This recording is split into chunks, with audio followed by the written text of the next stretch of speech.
दूरदर्शन दिवस के अवसर पर आज हम बातें कुछ साझी करेंगे हमारे विशेष मेहमान के साथ। हमारा नाम तो दूरदर्शन है, लेकिन रिश्ता हमारा आपके साथ हमेशा करीब का रहा है। आपके हर सुख दुख में, हर खुशी, हर गम में हम आपके साथ रहे हैं। लेकिन ये सफ़र कैसा था, इसके बारे में आज बातचीत करते हैं दूरदर्शन के पूर्व एडीजी श्री मधुकर लेली जी के साथ। नमस्कार। ये जो दूरदर्शन का इतिहास है, इसके बारे में कुछ बताइए। देखिए, ऐसा था कि इससे पहले तो रेडियो ही था, आकाशवाणी था जी। और 1936 से as a regular All India Radio के रूप में था। उससे पहले एक कंपनी कुछ दिन के लिए बनाई गई थी, चल नहीं पाई थी। लेकिन और सब एकेडमिक्स वालों ने बड़ा जोर दिया कि नहीं, रेडियो को तो भारत सरकार किसी न किसी तरह से अपने हाथ में ले और चलाए, और हुआ भी वही। उसके बाद में फिर ऑल इंडिया रेडियो को उसको शक्ल दी गई और उसका पूरा विस्तार हुआ। और आज़ादी में के वक्त में शायद 9 सेंटर थे हमारे, उसमें से फिर 5 हमारे पास आए। अब सवाल ये आया कि भाई दुनिया में और जगह टेलीविज़न भी शुरुआत हुआ और लोग ये कहने लगे कि भाई जब रेडियो है तो टेलीविज़न भी होना चाहिए। तो ऐसा हुआ कि एक यहाँ पर जो प्रगति मैदान में आपकी नुमाइश होती है, उसमें किसी ने ला करके एक ट्रांसमीटर लाया कंपनी ने, और वहाँ पर वो लोगों ने देखा उसको। उसके बाद वो सारा इक्विपमेंट उन्होंने ऑल इंडिया रेडियो को दे दिया कि साहब इस पे आप अपना शुरुआत तो करिए। और ये बात ये हुई कि भाई शुरुआत में क्या किया जाए। तो ये कहा जाने लगा कि भाई ये जो माध्यम है, इसका उपयोग लोक शिक्षण के लिए और दूसरे कल्चरल जो परस्यूट्स हैं उनके लिए किया जाए। ये मनोरंजन के लिए अभी टेलीविज़न का विस्तार करने या लाने की कोई ज़रूरत नहीं है। तो 5 ईयर प्लान्स में इसके लिए भी जगह दी गई कि साहब इसको शुरू करिए। और अपने आप में देखिए, एक बहुत बड़ा चैलेंज है इस देश में। इंग्लैंड में जाइए तो एक ही तो भाषा है, यहाँ कितनी भाषाएँ हैं, कितनी बोलियाँ हैं, कितने जियोग्राफिकल अलग अलग तरीके के ये हैं। उन सब भाषाओं में कम्युनिकेशन करना तो कितना बड़ा काम है। ये तो एक जगह सारे प्रोग्राम तो बन नहीं सकते। तो इसलिए रेडियो ने धीरे धीरे कुछ वर्षों में, इतने वर्षों में ये काम किया था कि हर जगह रेडियो के सेंटर थे। यानी आप देखिए मध्य प्रदेश को ये आप देख लीजिए, तो उसमें मालवा और ये प्रदेश का उनका इंदौर में स्टेशन था, फिर भोपाल में स्टेशन था, फिर जबलपुर में स्टेशन था, फिर उसके बाद में छत्तीसगढ़ में स्टेशन था। तो मतलब एक प्रदेश में भी अलग अलग किस्म के संस्कृतियाँ, सब सेक्शंस थे। हर एक जगह की अपनी विशेषताएं थी, उन सब को कैटर करना। फिर टेलीविज़न अगर आप लाएंगे तो एक टेलीविज़न से क्या होगा। तो आप टेलीविज़न में भी नैरोकास्टिंग करने लग गए हैं, और वो सही भी है। तो इसलिए ये शुरू हुआ। और वो 59 में जब पहली बार हमको एक उपहार के रूप में उस कंपनी ने हमको दे दिया था, तो एक दिल्ली में एक प्रायोगिक तौर पे एक प्रसारण किया गया स्कूलों के लिए और गांव वालों के लिए। यूनाइटेड नेशंस ने भी उसमें मदद की और जगह जगह टेलीविज़न सेट रखे गए।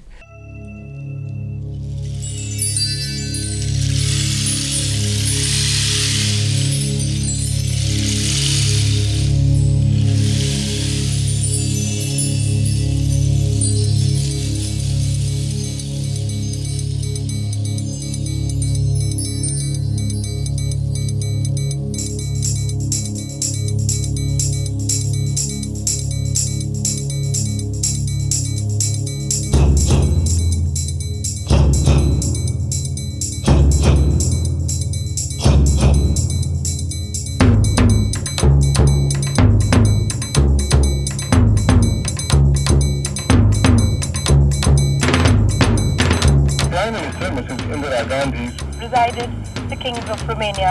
We'd like you to share with us.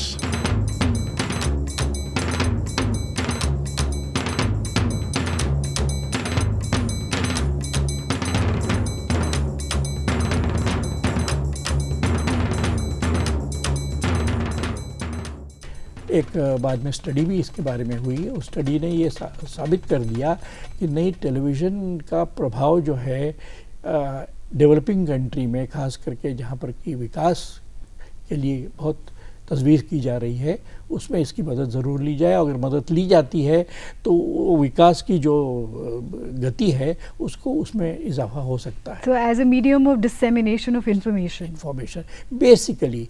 दूसरी बात ये भी थी कि रेडियो तो सारे वो काम कर ही रहा था। देखिए रेडियो के पास तो कितने कितने नेशनल मैंडेट्स थे, यानी इन्फॉर्मेशन तो थी कि सही सच्ची खबर देना, लोगों को सूचनाएं देना, उनको प्रेरित करना, उनको जब प्रेरित करने के बाद में उनको इनपुट्स देने की जानकारी भी देना। और दूसरी बात थी कि इस देश की परंपरा में क्या म्यूज़िक को उठा लीजिए, कितना कितना रिच हेरिटेज है हमारा और कितनी वैरायटी है। और जो प्राचीन लोग थे वो लोग फेड आउट होते जा रहे थे, तो वो सब संग्रह भी करना था। मुझे याद है कि 50 के दशक में हम लोगों को गाँव में जाना पड़ता था। उस वक्त रिकॉर्डिंग के साधन बहुत ही कम थे, फिर भी जा कर के वहाँ पर मतलब कोई आदमी रात के वक्त में उधर बैठा हुआ है कुएं के पास और वहाँ अपनी मर्ज़ी में गा रहा है, हमको पता लगता है कि हाँ वो तो बहुत अच्छा गा रहा है, तो हम उसको रिकॉर्ड कर लेते थे, जाते थे, कई लोगों से कहानियाँ सुनते थे। तो एक उसमें एक दीवानगी थी और वो दौर ही कुछ और था रेडियो का। तो वही बात दूरदर्शन की भी हुई। 1965 में इसका एक रेगुलर स्वरूप आया। 1971 में जो वार हुई है बांग्लादेश की, उसके जो चित्र आए दूरदर्शन पे, तब लोगों को पता लगा कि हमने तो वार को आंखों देखा। और उसके बाद में फिर सरकार ने भी महसूस किया कि नहीं, कम से कम मेट्रो सिटीज़ में दूरदर्शन के केंद्र बनाए जाएं। तो फिर दिल्ली के अलावा मुंबई में, मद्रास में, कलकत्ते में, सब जगह केंद्र बनाए गए। और उसके बाद फिर 1982 के बाद तो फिर और भी विस्तार हुआ, जब तो कलर हो गया था। हाँ। नहीं, सैटेलाइट मिल जाने के बाद में आपने जगह जगह पर ट्रांसमीटर्स रखे, टेरेस्ट्रियल ट्रांसमीटर, जो सैटेलाइट से लेते थे और देते थे। क्योंकि सैटेलाइट से जैसे आज DTH में आप डायरेक्टली देखते हैं, वो चीज़ नहीं थी। 1975-76 में एक एक्सपेरिमेंट हुआ था जिसका नाम था site, satellite instructional television experiment.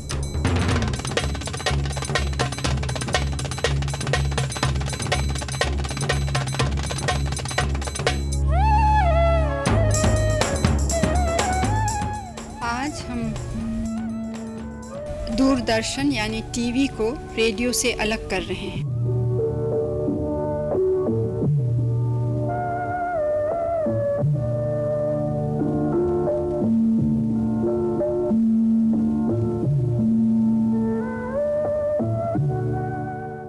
सबसे बड़ा उद्देश्य था कि ऐसे माहौल में, उन गांवों में जिनका कि शहरों से कोई संबंध नहीं, जहां टेक्नोलॉजी बिल्कुल गई नहीं है, वहां के लोग जो हैं, अधिकांश लोग 10-5 मील से ज़्यादा इधर उधर घूमे भी नहीं हैं, कई लोग तो कभी ट्रेन में भी नहीं चढ़े थे। ऐसे लोगों को अगर एक पिक्चर दिखाई जाए टेलीविज़न के ज़रिए कि दुनिया कैसी है, तो क्या उसको सही समझते हैं या समझते हैं कि पता नहीं क्या चीज़ है ये अपने लिए नहीं है। अगर उसमें कोई चीज़ें बताई जाती हैं तो वो उनको मानने को तैयार हैं कि नहीं है। ये एक्सपेरिमेंट था। दूसरी बात ये भी थी कि इसके बाद में हमने ये भी कोशिश की कि भाई अगर इस तरह के टेलीविज़न सेट वहाँ पर रखे जाते हैं तो उनका रखरखाव कैसे होगा, कौन उनको चलाएगा, क्योंकि वक्त से आकर के चलाना है, करना है, बहुत सारी समस्याएं और थी। तब ये कम्युनिटी टेलीविज़न हुआ करता था। हाँ, वो तो एक साइट में तो ये था ना कि वो 6 स्टेट्स में था और कुछ गिने चुने गाँवों में था। तो उसका जितना कि ग्राउंड सेगमेंट का वहाँ दिखाने की बात थी वो तो इसरो करते थे, लेकिन उन क्षेत्रों के लिए विशिष्ट कार्यक्रम तैयार करना ये दूरदर्शन की हमारी जिम्मेदारी थी। उसके ऊपर एक अंतर्राष्ट्रीय स्तर पे उसका आकलन हुआ, असेसमेंट हुआ, उसमें हमने बड़े अच्छे मार्क लिए थे कि हाँ ये भारत में ये इस तरह का एक्सपेरिमेंट किया गया और बड़ा सक्सेसफुल रहा, इसके अच्छे परिणाम सामने आते हैं। तो ये मॉडल यूनाइटेड नेशंस ने कई और देशों में भी इसको लिया। आपने तो शुरुआत जो की ब्रॉडकास्टिंग में वो रेडियो के साथ की, किस सन की बात है? पहले 12 साल तो रेडियो में एक्चुअली हमारे फॉर्मेशन ईयर्स जिसको कहते हैं कि प्रसारण मीडिया की समझ, कार्यक्रम बनाने की समझ, क्या आपके ऑडियंस की आवश्यकता है, आपके ऑडियंस को क्या पसंद है, आपके ऑडियंस को कोई बात कैसे समझाई जाए, उनकी क्या आकांक्षाएं हैं, उनकी क्या लिमिटेशंस हैं, ये सारा समझना पड़ता है। ये ब्रॉडकास्टिंग एक बड़ा सीरियस विषय है। या ऐसा नहीं है कि कोई भी कहीं से कुछ आपने कोई सूचना उठाई हो अपने वह लफेबाजी करने लग गए। हमारे ज़माने में इसको बहुत बहुत गंभीरता से लिया जाता था। और एक बात बताऊं मैं, मुझे अभी आज भी याद है, जब पहली बार हमारा बैच यहाँ ट्रेनिंग के लिए आया तो आकाशवाणी के डायरेक्टर जनरल ने कहा कि आपने कोई नौकरी सिर्फ शुरू नहीं की है, आप एक ऐसी जगह पर बैठाए गए हो जिसका समाज के साथ बहुत गहरा संबंध होगा। बहुत ख्याल रखना कोई ऐसी चीज़ न जाए जिसका कि बुरा परिणाम, क्योंकि आप लोगों की साइकी, आप लोगों के दिमाग को बनाते हैं। तो इसलिए और आपकी जिम्मेदारी है कि जो अच्छी से अच्छी चीज़ें हैं वो आप ला करके यहाँ से पेश करें। ये नहीं था कि हम ही माइक्रोफोन के सामने आ जाते थे या कैमरे के सामने आ जाते थे, नहीं, हम तो बहुत ही दूर रहते थे। लेकिन जो अच्छी से अच्छी चीज़ें ला सकते थे उसके लिए प्रयत्न करते थे। सुबह से शाम तक किसी पे लगे रहते थे। किसी मान लीजिए शहर में जाते थे, वहाँ के कौन अच्छे साहित्यकार हैं, कौन अच्छे म्यूजिशियंस हैं, वहाँ क्या एक्टिविटीज़ हो रही हैं, इन सब से हमारा ताल्लुक़ जब होता था तो एक समय ऐसा आता था कि शाम को आप रेडियो स्टेशन पे जाइए तो कई लोग दूसरे लोगों से मिलने के लिए आए हुए हैं जिनकी रिकॉर्डिंग नहीं है, लेकिन वहाँ चूँकि लोग एक जमघट हो जाता था। मुझे वो दिन बहुत अच्छे लगते हैं और याद आते हैं। हम तो खैर बहुत युवक थे उस वक्त में। आपने मुझे सवाल पूछा कि आपने कब ज्वाइन किया। मैंने 1959 मार्च को ज्वाइन किया radio. So that was the time when television came into being. हाँ, उसके कुछ महीनों के बाद में टेलीविज़न शुरू हुआ। उसके बाद में फिर मुझे जो टेलीविज़न में ट्रांसफ़र हुआ या मुझे पिकअप करके कुछ लोगों को जो यंग थे, जो अगर उनको ट्रेनिंग दी जाए या उनको इसमें डाला जाए तो बहुत समय तक सेवा कर सकते थे। क्योंकि ये जो दो टेक्निक्स हैं, जो रेडियो की ब्रॉडकास्टिंग टेक्निक और television, because it's a visual medium, दोनों बहुत फ़र्क हैं। देखिए, पेश कर दे प्रेजेंटेशन की टेक्निक में फ़र्क है, लेकिन जो आपका ऑडियंस के साथ संबंध है वो तो वही रहता है। अच्छा। अगर जो बात आप कहना चाहते हैं वो ऑडियंस में परकोलेट वैसी नहीं करती जैसा आप चाहते हैं, तो चाहे आप विजुअल हैं चाहे आप ऑडियो हैं, बात तो वहीं की वहीं रह गई। इवन भाषा भी आप कैसी बोल रहे हैं, ये बहुत बहुत महत्व की बात है। कृषि दर्शन में या रेडियो में भी बहुत सारी चीज़ें ऐसी थी जिसमें कि कृषि के वैज्ञानिक आते थे।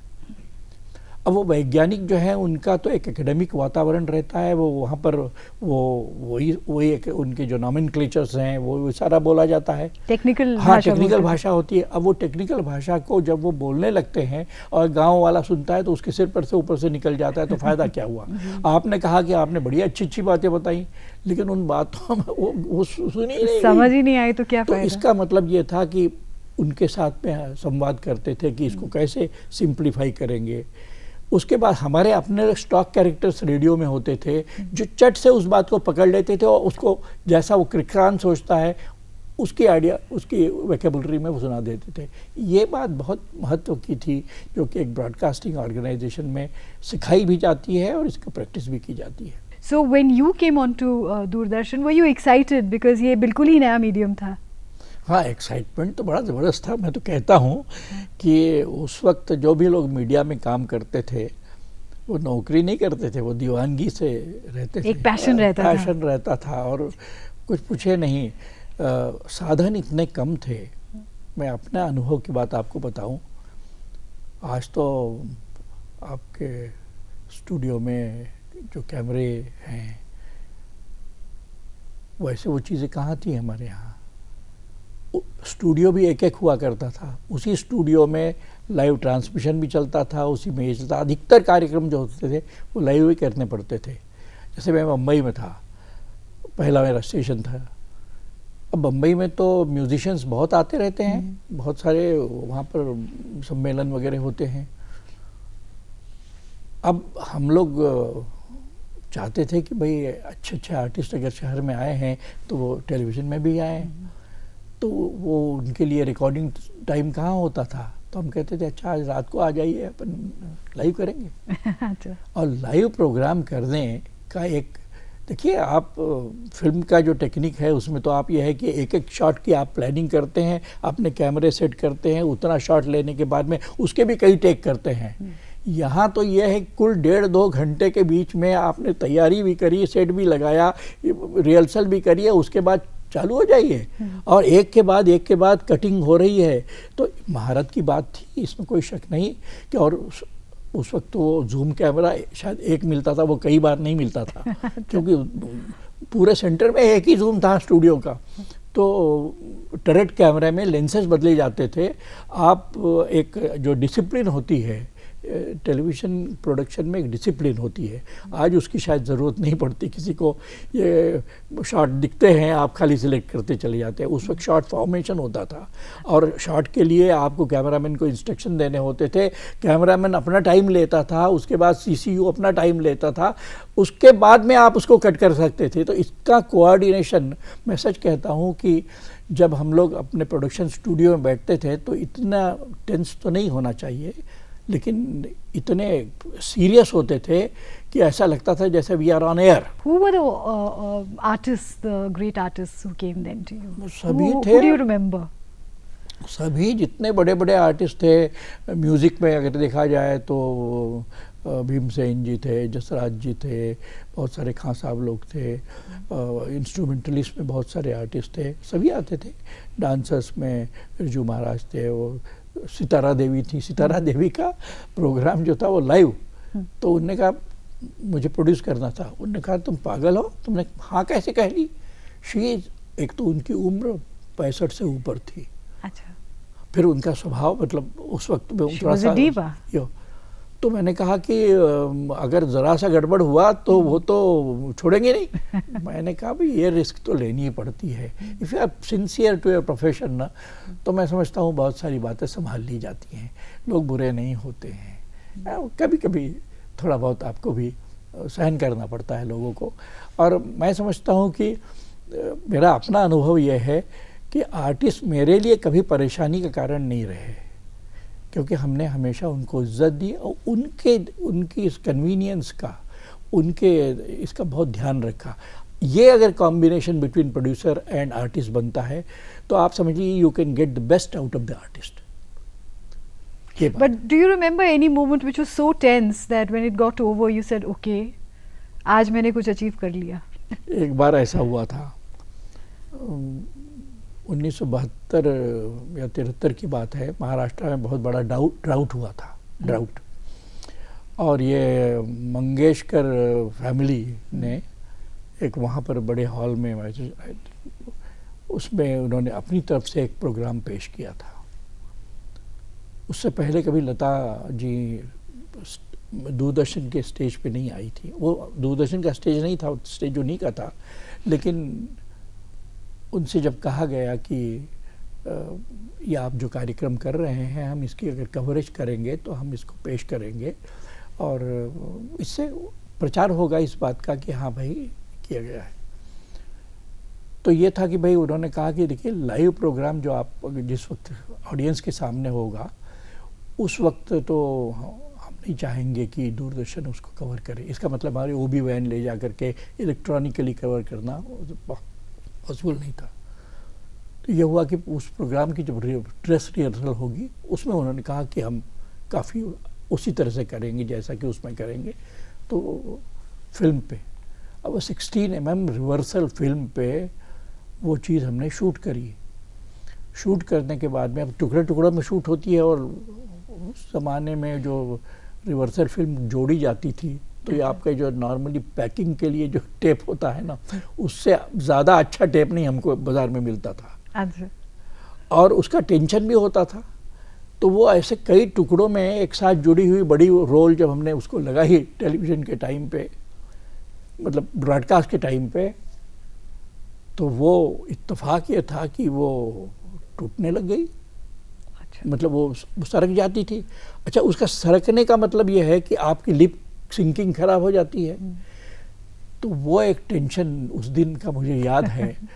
और उसके बाद में लेकिन हमारे जो सहयोगी लोग होते हैं ना, एक हमारा एडिटर उस जहाँ वो चलाई जा रही थी रोल, वहाँ जाकर के बैठ गया कि हमने दिया कैप्शन दिया कि थोड़ा सा रुकिए, लेकिन तुरंत उसने जोड़ करके उसको सिंक मिला करके दोबारा कर दिया। तो एक दो जगह एक आध बार पहले तो घोटाला हुआ लेकिन दूसरी बार तीसरी बार अगर हुआ तो उसको जितनी जल्दी वो, और लोगों ने इस बात को सराहा। और जो एटमॉस्फेयर रहती थी ऑफिस में, स्टूडियोज़ में, वो कैसी रहती थी? हम लोगों की स्थिति ये थी कि हम आकाशवाणी भवन में, दिल्ली की बात ले लीजिए, आकाशवाणी भवन में थे। वहाँ कोई टेलीविज़न का स्टूडियो तो बना नहीं था। जो कमरे थे उन्हीं को रीडिज़ाइन किया गया था, और उन्हीं को रीडिज़ाइन करने में नेचुरली न उनकी हाइट थी, न क्या था, कुछ नहीं था। और उसी में से ट्रांसमिशन भी शाम को जाना है, उसी में थोड़ी रिकॉर्डिंग। कई बार ऐसा हो जाता था कि रिकॉर्डिंग नहीं हो पाती थी और ट्रांसमिशन का समय आ गया, डिसमेंटल, ये भी होता था। फिर अब कल करेंगे रिकॉर्डिंग, तो फिर से दोबारा करना पड़ता था। अब ये था कि उस ज़माने में आइडियल सिचुएशन तो थी नहीं, लेकिन जब चैलेंज में आप काम करते हैं तो उसका लुत्फ़ अलग होता है। और मैं समझता हूँ जो पीढ़ी, हम तो फिर भी बाद में आए, हमसे जो और पहले आए होंगे, उनको जब हम देखते थे वो तो बिल्कुल ही दीवाने होते थे। और जो दिक्कतें होती थी, कोई बाहर वाला जब आता था तो वो कहता था, अरे ये कैसे चलाते हैं ये। वो हमारे बम्बई दूरदर्शन में की बात आपको बताऊं, वहाँ पर वो बम्बई का दूरदर्शन केंद्र का सारा ट्रांसमीटर, स्टूडियो वगैरह वगैरह इक्विपमेंट सब जर्मन एड से आया था। उनके 2 आदमी हमारे वहाँ पर थे, लाइजा के लिए थे। वहाँ करके कहते थे, आप कमाल की बात करते हो या क्या, कि लेकिन आपने हमें बताया क्यों नहीं कि आप रोज़ 2 घंटे सर्विस देंगे। तो हमें तो पता भी नहीं था कि क्या था। उन्होंने कहा, हमें यह बताया गया था कि 1 घंटे की सर्विस हर दूसरे दिन देंगे। अच्छा, ये कौन सा तरीका है टेलीविज़न चलाने का? लेकिन ये भारतीय तरीका है। यही इसी में तो हमारी ये है। ये तो मैं नहीं कहूँगा कि अगर इस तरह की शुरुआत हुई हो तो हमेशा वैसा होना चाहिए। आज आप जिस स्टूडियो में बैठे हैं, मुझे याद है 1980 में जब मैं यहाँ as controller of programmes network development बन करके आया था, तो मेरा जिम्मा था इस सब चीज़ को प्लान करना। ज़्यादा काम तो इंजीनियर्स करते थे, क्योंकि इसके स्टूडियो कैसे बनेंगे क्या वगैरह, लेकिन इसका जस्टिफिकेशन देना कि क्या वी विजुअलाइज कि उस वक्त क्या क्या कार्यक्रम हम करेंगे, उसके लिए हमको कितने बड़े स्टूडियो चाहिए, और उसके लिए हमको कमेटी ऑफ सेक्रेटरीज में जाकर के जस्टिफिकेशन देना पड़ता था। एक एक इंच पे बात रुकती थी कि तो ये सारा तो एक बड़ा बहुत मज़े की बात थी। There was a tussle on all ends. किसी ज़माने में, जैसे मैंने पहले कहा कि रेडियो के साथ टेलीविज़न के विस्तार के लिए उन्होंने कहा ये बड़ा कॉस्टली है, ये हम नहीं अफोर्ड कर सकते। लेकिन एक समय आया जब मिसेस गांधी ने 250 ट्रांसमीटर एक स्पेशल प्लान में ये किए, और 1984 की बात है, 84-85 की बात है, जब शुरू हुए वो, तो रोज़ एक ट्रांसमीटर जी इनागोरेट होता था। और उसका कंट्रोल प्रोग्राम्स में मुझे उसका इंतज़ाम देखना पड़ता था, कोऑर्डिनेशन देखना पड़ता था कि वहाँ पर एक प्रोग्राम होगा इनागोरेशन का, ये है प्लेक लगेगी, कौन आएगा कौन जाएगा, ये सारे वो वहाँ के जो डायरेक्टर्स थे वो मेरे संपर्क में रहते थे। तो आज जम्मू में है तो कल केरला में है तो परसों हिमाचल में है, वो उसका ट्रैक रखना मेरे लिए मुश्किल था। तो मैं क्या करता था, वो जो शीट थी वो मैं तकिए के नीचे रहती थी। उसका कारण था कि रात बेरात टेलीफोन आते थे, वो बेचारा अर्जेंट ट्रंक कॉल करता था, मुझे मिलता था यहाँ 1 बजे। अब आप सो करके उठ रहे हैं और वो अगला सवाल पूछ रहा है तो कहाँ से देंगे? You have to have those things with you, क्योंकि आप भी तो इंटरेस्टेड है। आपने एक आदमी को टास्क दिया हुआ है, उसकी दिक्कत आप नहीं सुनेंगे तो कौन सुनेगा? Because of this massive expansion, today Doordarshan is the largest terrestrial network anywhere. So that sense of achievement must be something special. निश्चित रूप से ऐसा तो दुनिया में कहीं नहीं। जी, मेरा अपने मुंह में मिट्ठू वाली बात नहीं है। हमारा इंजीनियरिंग डिवीज़न भी, वो जो रोज़ एक transmitter, it was a big task that somebody had given. I won't say कि it was a fair deal, लेकिन सब लोग लगे रहे उस बात पे। और ये भी नहीं कि खाली मतलब उसके लिए वहाँ के कुछ न कुछ प्रोग्राम्स भी वहाँ से शुरू कर दिए गए। उनके लिए भी जब ट्रांसमीटर वहाँ पर है तो आप कहेंगे कि सब कुछ दिल्ली से आ रहा है तो कैसे चलेगा? वहाँ के लोगों का भी तो थोड़ा सा रीजनल फ्लेवर। हाँ, तो इसके मतलब टीमें यहाँ से जाएंगी, उनको भी थोड़ा सा करेंगे, यदा कदा सही, रोज़ नहीं, यदा कदा कम से कम उनके भी चेहरे दिखेंगे, उनकी भी बात सुनी जाएगी। हमें हर बात में ऐसा लगता था कि हम कुछ देश सेवा भी कर रहे हैं अपने प्रोफेशन के ज़रिए। आज मैं नहीं समझता कि कोई इस तरह की बात किसी प्रोफेशनल में होगी। वो तो कहेगा कि टीआरपी कितना मिल रहा है, उसके सिर पर रोज़ एक हथौड़ा लगा रहता है कि तुम्हारे प्रोग्राम का टीआरपी गिर रहा है, उसको बढ़ाओ। जो देश सेवा की बात है, जो ये इस तरह का जो पैशन है, शायद इसी वजह से दूरदर्शन आज भी बुलंद है और बहुत से चैनल्स टीआरपी के चक्कर में कभी होते हैं, कभी गायब हो जाते हैं। देखिए, किसी ज़माने में ये प्रचारित किया गया कि Doordarshan is in competition with commercial. कैसे हो सकता है? कंपटीशन दोनों का स्वभाव ही अलग हैं। एक सर्व करने के लिए है, एक सर्व करने के साथ में उसको तो आखिरकार जो कमर्शियल चैनल हैं वहाँ पर भी बड़ी टेढ़ी कीर है, उनको भी कहीं से अपने रिसोर्सेस ये करने पड़ते हैं। इसके अलावा अगर वो समाज के लिए कुछ काम नहीं करते हैं तो उनके रहने का कोई मतलब नहीं है, वो तो फिर रिजेक्ट कर दिए जाएंगे जी। फिर उनको कंपटीशन कितना है, अब वो कैसे चल रहा है, क्या चल रहा है, इसमें मैं नहीं जाना चाहता, और इसका क्या नतीजा है ये तो इतने थोड़े समय में आप आंक भी नहीं सकते हैं। कई बातें बहुत अच्छी हुई हैं, कई बातों में बहुत फिसलाहट आई है। आप देख लीजिए, अमेरिका में कमर्शियल टेलीविज़न, कमर्शियल रेडियो ही आया था, लेकिन एक वक्त पे जा कर के उनको पब्लिक सर्विस ब्रॉडकास्टिंग शुरू करनी पड़ी। और आज भी मैं पिछली बार 2-3 साल पहले अमेरिका गया था, तो पब्लिक ब्रॉडकास्टिंग को मैंने एक मेल भेजा कि मैं I used to be such and such, और किसी ज़माने में आपके साथ हमारा संबंध था। अभी तो खैर मैं एज ए फ्री सिटीज़न हूँ, लेकिन चूँकि यहाँ आया हूँ, मैं आपके यहाँ आना चाहूँगा। उन्होंने तुरंत मुझे मेल भेजा कि आप आइए, और मेरे साथ तो 1.5 घंटे उन्होंने 2-3 आदमी उनके आए थे, उन्होंने बात की। और मैंने उनसे पूछा कि इन अमेरिका जैसे जिसको कहते हैं कि जिसमें बहुत कमर्शियल रेवेन्यू है जिनका, उनके मुकाबले आपका कैसे चलता है? क्योंकि तो उन्होंने कहा कि रेटिंग की गई किसी संस्था ने, किसकी बात में विश्वास लोग करते हैं, तो उन्होंने कहा जुडिशियरी से ज़्यादा पब्लिक ब्रॉडकास्टिंग की बात पे विश्वास किया जाता है।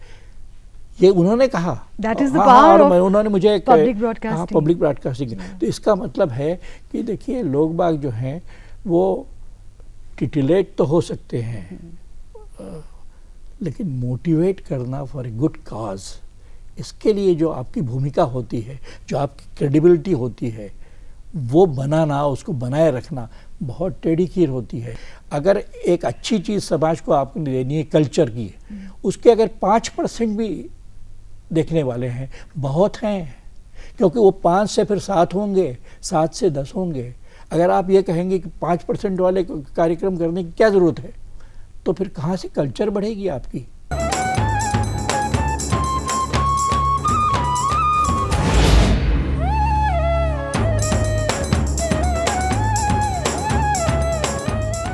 Now the 80s and 90s were the golden years for Doordarshan, क्योंकि इस वक्त हमने बहुत सारे ऐसे प्रोग्राम जो आइकॉनिक बने और उनको ब्रॉडकास्ट करना शुरू किया, जैसे हम लोग था।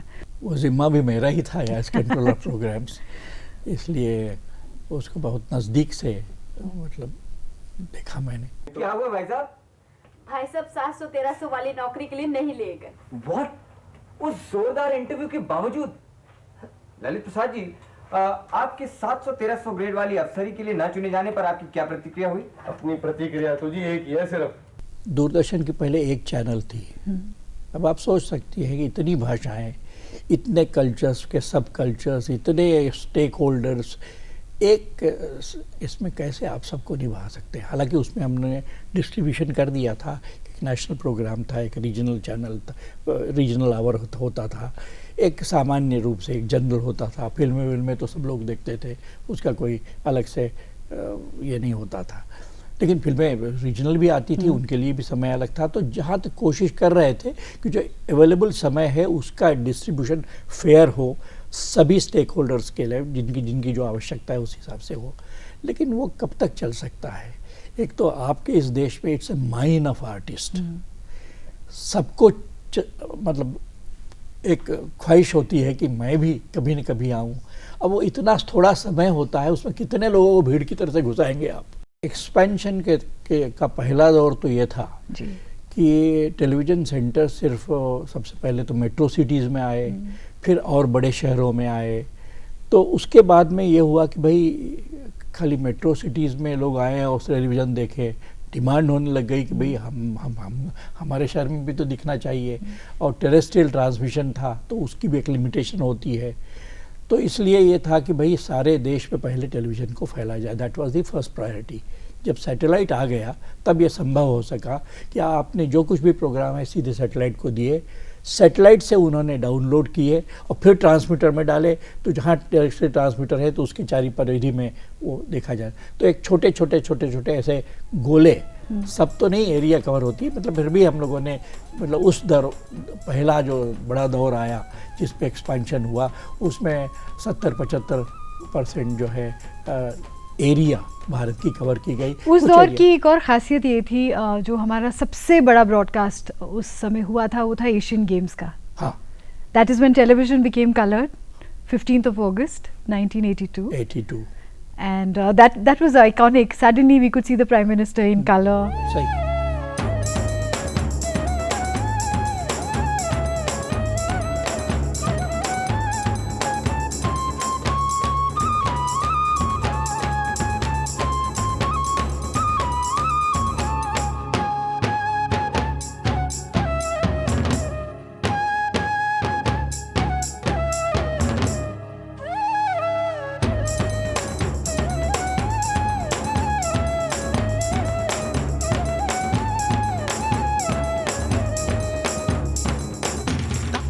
ऊपर से भारत कैसा दिखता है आपको? किसी झिझक के कह सकता हूँ कि सारे जहां से अच्छा। मैं आपको एक बात बताऊं, टेक्नोलॉजी इतनी फास्ट डेवलप होती जा रही है इस इलेक्ट्रॉनिक्स में पर्टिकुलरली, कि आपको जो चीज़ पहले 10 साल बाद शायद होगी, वो 1 साल में ही बिल्कुल आपके दरवाजे पर दस्तक दे रहती है। और आप ये सोच लीजिए कि कितनी बड़ी एक समस्या है इस देश में, इतना बड़ा देश है, इतने सारे सेंटर्स हैं, अगर आप कोई एक नया इंट्रोड्यूस करते हैं तो बाकी सेंटर पे अगर वो नहीं है तो वो तो कट जाते हैं। तो मतलब जो कुछ भी आपको करना है उन सब को साथ लेकर के करना है। कलर के बारे में भी बहुत हेसिटेशन था कि कलर लाया जाए कि नहीं लाया जाए।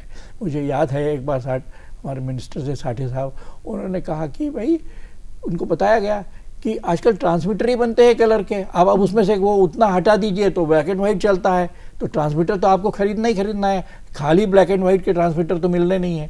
तो ये बातें फिर सरकार तक, बड़े लोगों तक जो फाइनेंस वाले हैं उनको समझानी करनी। साठे साहब के ज़माने में उन्होंने मेरे ख्याल से ये बखूबी किया। तो खाली आप ट्रांसमीटर बढ़ा करके एरिया कवरेज को बढ़ाने से नहीं होगा, आपको प्रोग्राम का जो कलेवर है उसमें भी नई नई चीज़ें लानी होंगी। अब एक बात थी कि भाई आप कितने स्टूडियो बनाएंगे, कितना स्टाफ रखेंगे, तो मतलब जो इतना अगर आप प्रोडक्शन दिन भर करते रहेंगे तो उसके लिए मतलब या तो फिर आप अपने इन हाउस ये प्रोडक्शन फैसिलिटीज बढ़ाए, इतना उसके लिए इन्वेस्टमेंट भी लगेगा। और बाहर हमारे यहाँ इतनी बड़ी फिल्म इंडस्ट्री है, इतने आर्टिस्ट हैं, म्यूज़िक के हैं, डायरेक्टर्स हैं, यह है उनका कोई वो लोग कहाँ है हमारे कि साहब बुलाया है आपको 3 बजे आया है कि आज समय आकर के वेट कर रहे हैं हमारे लिए, संभव नहीं है। तो ये हुआ कि it was a considered decision कि अब एक समय आ गया है कि इन सबको भी टेलीविज़न के लिए प्रोडक्शन करने के लिए प्रेरित किया जाए। मुझे याद है जब पहली बार जो कमीशन प्रोग्राम्स की सीरीज़ आई तो हमने कुछ 10-15 लोगों को दिया था, तो उसमें लोगों को हमको मनाना पड़ता था। वो कहते हैं 16 mm we are not interested. अच्छा, that time serials were made in 16 mm। 16 mm की जो टेक्नोलॉजी थी फिल्म में वो ये माना जाता था कि सब स्टैंडर्ड है। उन्होंने कहा नहीं 16 mm बेकार, हमारा समय क्यों बर्बाद कर रहे हैं आप। अगर करना है तो हम 35 mm अपने घर में बैठ के करेंगे, आप लेना हो तो ले लीजिए, नहीं लेना हो तो ठीक है।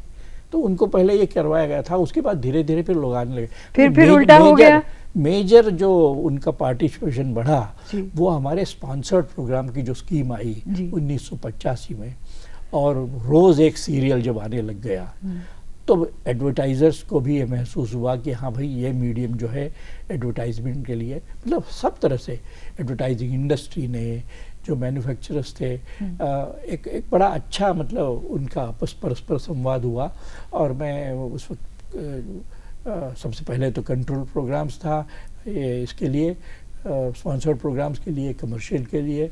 तो उस वक्त हमसे लोग मिलने आते थे और अपनी जेन्युइन प्रॉब्लम्स भी बताते थे।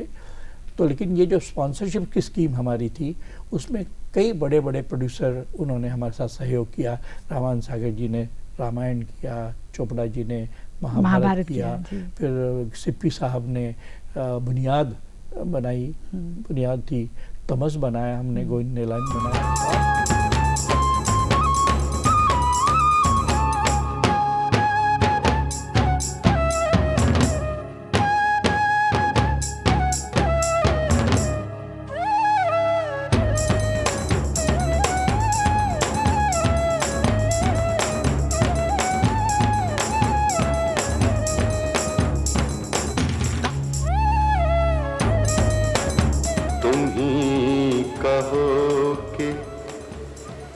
अंदाज़े गुफ्तगू क्या है।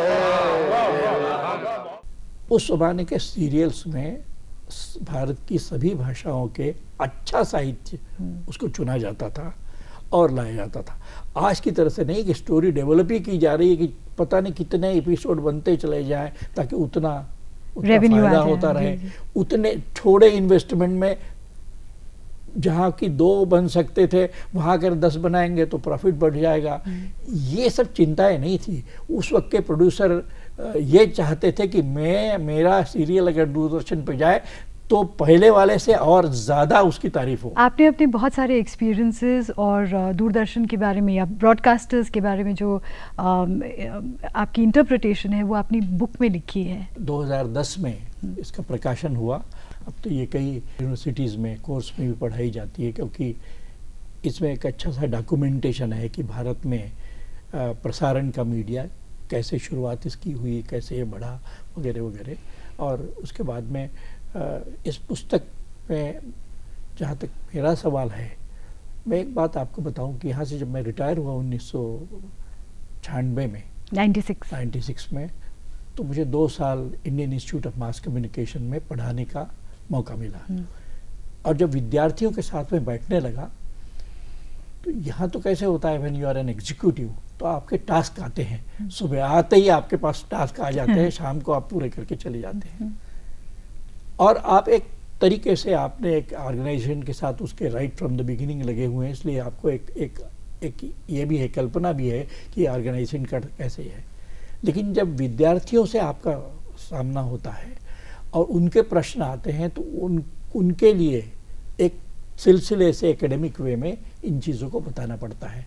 और ब्रॉडकास्टिंग एक विधा है, इस विधा का क्या महत्व है, इसका पूर्वापार संबंध क्या है, ये किधर जा रहा है, पहले क्या था, तो मुझे खुद पढ़ना पड़ा। अच्छा। और यहाँ तो फाइलें पढ़ता था, वहाँ लाइब्रेरी में बैठ के किताबें पढ़ने लगा, तो वो एक दुनिया ही अलग हो गई हमारी, सोचने का एक हमारा पैटर्न अलग हो गया ब्रॉडकास्टिंग के बारे में। यहाँ तो प्रोग्राम कैसे बनेगा सोचते थे, वहाँ इस सब से उठ करके कहीं कुछ और।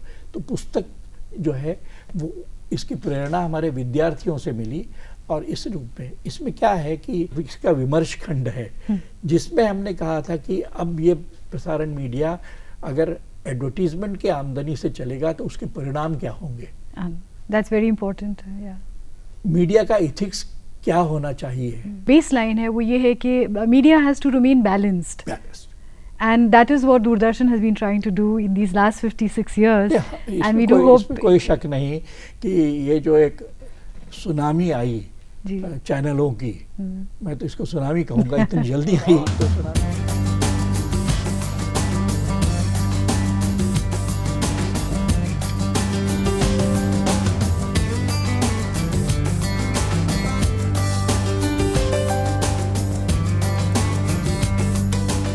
प्रसार भारती बन जाने के बाद में वो एक अपनी एक संस्था अलग है। हमारे ज़माने में तो we are part of the government, तो जो कुछ भी गलत सही करते थे उसकी जिम्मेदारी सीधी सरकार की होती थी।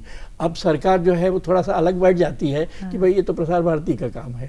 अब ये इसका परिणाम क्या हुआ होगा और ये ऑर्गेनाइजेशन किस तरह से बढ़ा है, कैसे चल रहा है, थोड़ा तो ये होता ही है कि जब एक नई सिचुएशन में कुछ बाधाएं भी आती हैं, लेकिन इन बाधाओं के बावजूद मैं सच कहता हूँ कि दूरदर्शन या आकाशवाणी ने अपना जो सत्व था उसको नहीं खोया है। और धीरे धीरे लोग इस बात को पहचानने लगे हैं। ये आपने बहुत अच्छी बात कही कि जो सत्व है, जो एसेंस है, उसको वो नहीं खोया है और यही उम्मीद है। और मैं बधाई देना चाहूँगा उन लोगों को जो आज भी तमाम बाधाओं के बावजूद अपने सत्व पे टिके हुए हैं और पूरी दीवानगी के साथ काम कर रहे हैं। Thank you so much, sir, for being on our program today and sharing the journey of Doordarshan and the future that is in front of us in the next few years. तो आपने ऐसे सवालात किए कि वो बातें निकल पड़ी, वो बातें निकली तो चलती रही, इसलिए आपको धन्यवाद। शुक्रिया। Thank you for being on our program. धन्यवाद।